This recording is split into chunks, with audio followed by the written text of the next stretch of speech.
నేడే అక్కినేని నాగార్జున కుమారుడు అక్కినేని నాగ చైతన్య ఎంగేజ్మెంట్. పెళ్లి కూతురు ఎవరో తెలుసుకుందాం. అక్కినేని నాగ చైతన్య ఎంగేజ్మెంట్ ఈరోజు అతి కొద్ది మంది సమక్షంలో జరగనుంది.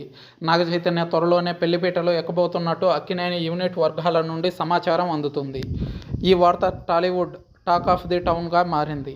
తన సినీ కెరీర్లో మొదటి హిట్ సినిమా ఏ మాయ చేశావులో చైతన్యకు జోడీగా నటించిన సమంతతో 2017 అక్టోబర్ 6న పెద్దల సమక్షంలో పెళ్లి చేసుకున్నారు నాగ చైతన్య, సమంత. కానీ ఆ బంధం ఎక్కువ కాలం నిలవలేదు. వారిద్దరి మధ్య వచ్చిన అభిప్రాయ భేదాల కారణంగా ఇరువురు పరస్పర అంగీకారంతో మ్యూచువల్ డైవర్స్కి అప్లై చేసి 4 ఏళ్ల తర్వాత అక్టోబర్లో విడిపోయారు. లీగల్గా కోర్టు కూడా వాళ్లకు అనుమతినిచ్చింది. కౌన్సిలింగ్ కోసం 1 ఇయర్ సమయం కేటాయించినప్పటికీ కోర్టు చేసిన ప్రయత్నం ఫలించలేదు. వీరి విడాకులపై రకరకాల ఆరోపణలు వచ్చాయి. సమంత అదే తప్పని కొందరు వాదిస్తే, కాదు నాగ చైతన్య అదే తప్పని మరికొందరు వాదిస్తే,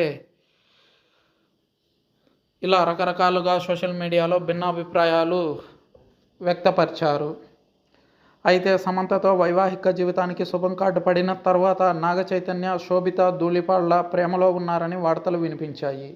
నేడు వాటిని నిజం చేస్తూ ఆ జంట ఒకటి కాబోతుందని తెలుస్తుంది. ఇరు కుటుంబాలు అంగీకారం మేరకు నాగ చైతన్య, శోభిత ధూళిపాళ్ల అతి కొద్ది మంది పెద్దల సమక్షంలో నిశ్చితార్థం చేసుకోబోతున్నారని సమాచారం. ఈ కార్యక్రమానికి మీడియా అనుమతించలేదు. కార్యక్రమం అనంతరం ఈ నిశ్చితార్థం అక్కినేని నాగార్జున అధికారికంగా ప్రకటించి నూతన జంట ఫోటోలను సోషల్ మీడియా ద్వారా అభిమానులతో పంచుకోనున్నారనే విషయం స్పష్టమవుతుంది. అక్కినేని కుటుంబానికి కోడలుగా రాబోతున్న శోభిత గతంలో ఫెమినా మిస్ ఎర్త్గా 2016లో నిలిచింది. అలాగే గూఢచారి, మేజర్, పొన్నియిన్ సెల్వన్, కురూప్ వంటి సినిమాలలో కథానాయికగా నటించింది శోభిత. చాలా సీక్రెట్గా జరుగుతున్న ఈ ఎంగేజ్మెంట్కు అక్కినేని అభిమానులు డిసప్పాయింట్ అయ్యారు. అక్కినేని ఫ్యామిలీలో శుభకార్యం జరుగుతుంటే అభిమానులతో పంచుకోవాల్సింది పోయి ఇంత సీక్రెట్గా చేసుకోవాల్సిన అత్యవసరం ఏంటని అభిమానులు సోషల్ మీడియా వేదికగా క్వశ్చన్ చేసుకున్నారు. దీనిపై అక్కినేని ఫ్యామిలీ ఎలా స్పందిస్తుందో చూడాలి.